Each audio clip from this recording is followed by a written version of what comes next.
History is not only written in ink, it is forged in fire and steel. In the quiet town of Oberndorf, a legacy was born inside the Mauser weapons factory. From this temple of industry came an idea that would shape a century of conflict. Its story begins with its ancestor, the Gehör 98, the Kaiser's longsword, a masterpiece of engineering for an older age of warfare.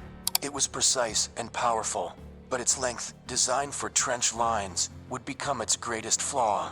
The Great War taught a brutal lesson. The future of war was speed and motion. Infantry needed a shorter, handier weapon. The solution was evolution, not revolution. To take the perfect heart of the old rifle and place it in a new, compact body. To understand the Kar 98K, one must understand its heart. The Mauser 98 action. It was a philosophy of strength and reliability cast in steel. This mechanism was a promise made to the soldier, a covenant of function under fire. The genius was its grip. The controlled round feed system meant the bolt seized the cartridge and never let go. This eliminated jams and ensured the rifle would cycle in any condition: mud, ice, or dust. It was mechanical certainty. Its elegance was its simplicity. The bolt could be field stripped in seconds. Comprised of a few robust parts, it was built for the harsh reality of the battlefield. This was the soul of the machine, destined for a new generation of warfare. In 1935, the Karabiner 98 Kurz was officially adopted. It became the standard issue rifle of the Wehrmacht, a symbol of a rearmed Germany. More than a weapon, it was the steel spine of a new and aggressive military force. It was the perfect tool for the blitzkrieg. Its shorter length was ideal for mobile infantry, allowing soldiers to fight effectively in and out of vehicles. From Poland to France, the K98K led the charge across a conquered Europe. For the individual soldier, the Lancer, the rifle was his world. He learned its smooth action and its sharp, authoritative report.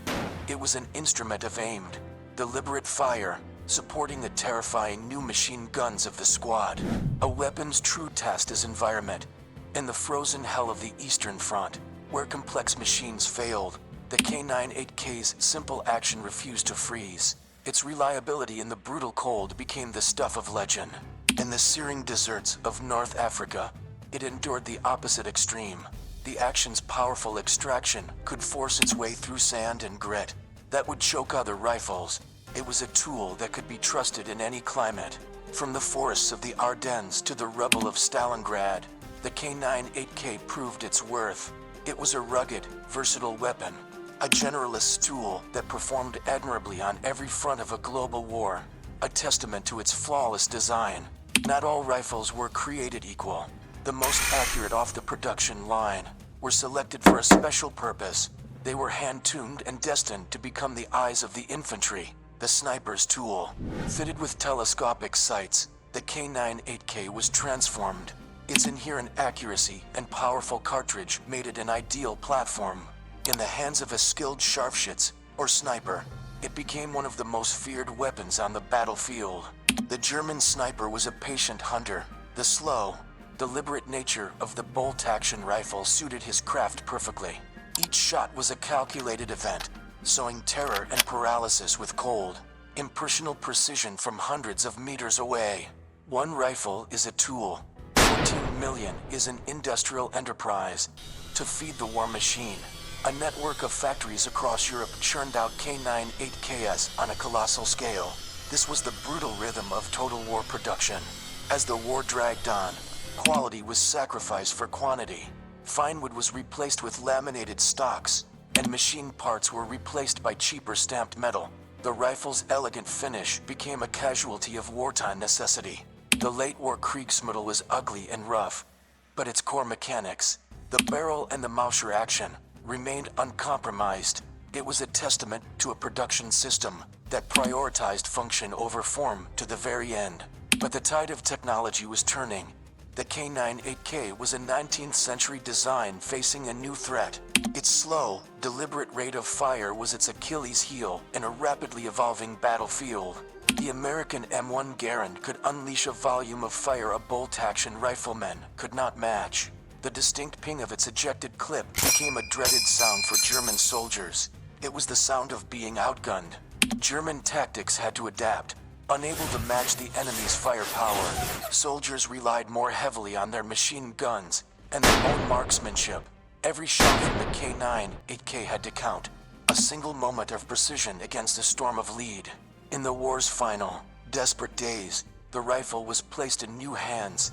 The Volkssturm, a militia of old men and young boys, was formed as Germany's last line of defense. Their primary weapon was the K9 8K. Once the symbol of an invincible army, the K9 8K was now a tool of tragic, futile defiance. It was a heavy burden in the hands of those who should never have been soldiers, a symbol of a nation consuming itself. The Battle of Berlin was the rifle's Getterdämmerung. Its report echoed through the shattered capital, fired by the last remnants of a broken army.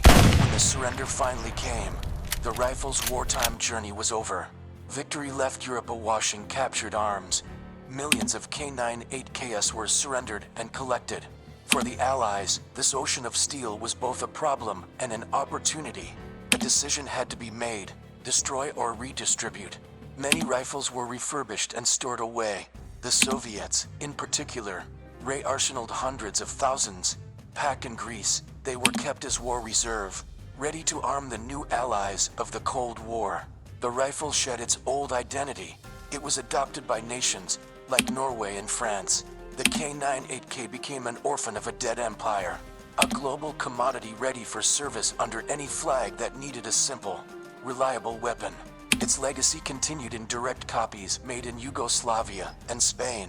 From Vietnam to conflicts across Africa, the K9 8K and its clones armed fighters on all sides of the Cold War, a testament to its enduring design. As it faded from battlefields, the K9 8K was reborn in popular culture. In countless war films, its distinct silhouette became cinematic shorthand for the enemy, the iconic bad guy's gun for generations of moviegoers. Video games gave it a new life. Players could now wield the rifle themselves.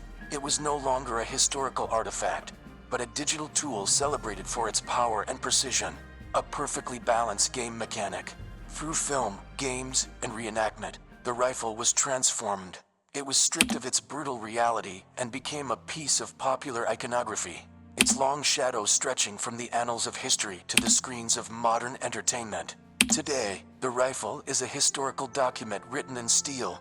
In the hands of collectors, it is a tangible link to the past.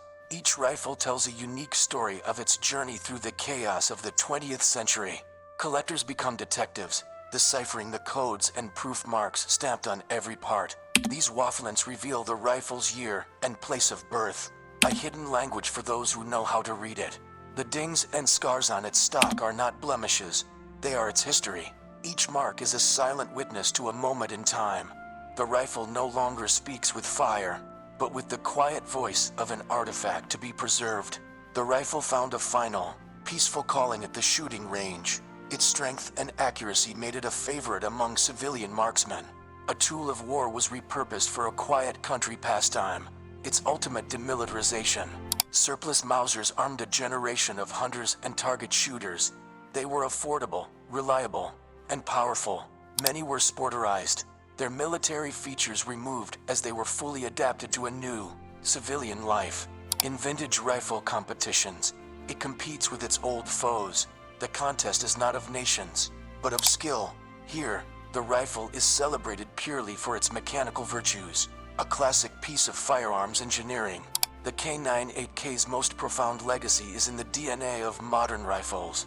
Paul Mauser's action was so perfect that it became the blueprint for nearly every bolt action designed over the last century. Its ghost lives in the machine.